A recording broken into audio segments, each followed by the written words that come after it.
Magandang araw, Pilipinas! Welcome to CNS Vlogs Fiats.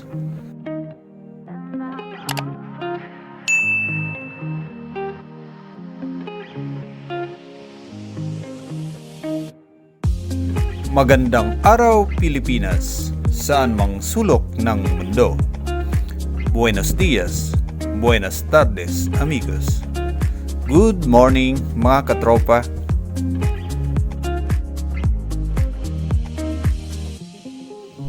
Mga katropa, ating alamin, ano nga ba ang kwento ng baryang ito? Sino nga ba si Elpidio Quirino?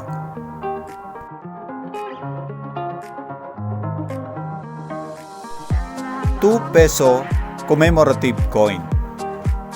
Elpidio Quirino, 1890-1990. Ikasandaang taong kaarawan.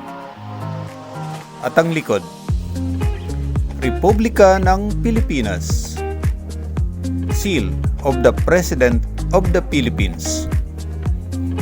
1948, 1953. ₱2. Pumalit na Pangulo ng Republika ng Pilipinas si Elpidio R. Quirino noong ika-17 ng Abril 1948 nang biglang mamatay si Pangulong Manuel A. Roxas. Ipinagpatuloy niya ang mga sinimulang gawaing pambansa ni Roxas. Bukod sa inasikaso ang mga industriya, tinagurian siyang ama ng industrialisasyong pambansa. Dahil sa mga ipinatayo niyang planta, gaya ng Nasco Dry Dock, planta ng abono, Iligan Steel, Hydroelectric sa Lanao at sa Ambuklao, Benguet, pabrika ng simento sa Bacnotan, La Union, at marami pa. Gayunman, malaking problema ng kanyang administrasyon ang pag-aalsang hook at ang maalingas-ngas na dayaan sa eleksyon ng taong 1949. Isinilang si Elpidio Quirino noong ika-16 ng Nobyembre 1990 sa Vigan, Ilocos Sur, kina Mariano Quirino at Gregoria Rivera. Naglingkod muna siyang clerk sa Senado bago kumandidatong kinatawan at nanalo noong taong 1919. Ikinasal siya kay Alicia Siquia ng Vigan noong ika-16 ng Enero 1921. Tatlo sa mga anak niya at si Alicia ang pinatay ng mga Hapones noong 1945. Sa unang kandidatura niya bilang senador ay tinalo siya ni Isabelo de los Reyes. Muli siyang kumandidato noong 1925 at nagwagi. Muli siyang nagwaging senador noong 1931, ngunit nagbitiw upang kumandidatong delegado sa Kombensyong Konstitusyonal. Napiit siya sa panahon ng pananakop ng mga Hapones.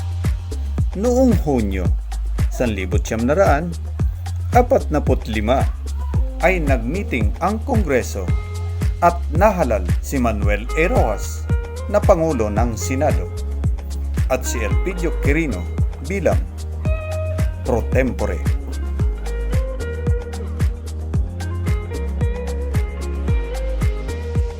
Ito ang simula ng kombinasyon nila na nagwagi sa halalang pampanguluhan noong 1949 46 dahil hindi malinaw ang tungkulin ng pangalawang Pangulo, nahirang siyang kalihim ng pananalapi at saka kalihim ng suliraning panlabas.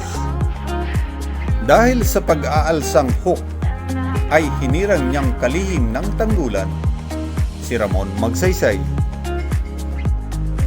Nagtagumpay ito sa pagpapahupa ng rebelyon, ngunit lubhang naging popular, kaya inamuki ng Partido Nasyonalista na maging kandidatong Pangulo sa halalang ika-10 ng Nobyembre 1953. Nang matalo sa halalan na mahinga si Elpidio Quirino sa bahay sa Novaliches at doon namatay noong ika-29 ng Pebrero 1956.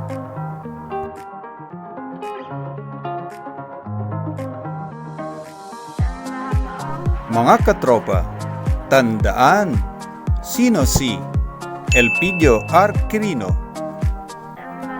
Pumalit na Pangulo ng Republika ng Pilipinas nang biglang mamatay si Pangulong Manuel A. Roxas.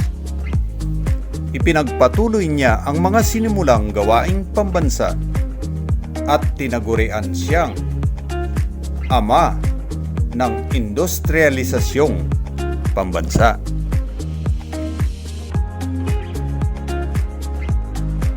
Sa mga Bicolanos, Diyos mabalos.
Thank you.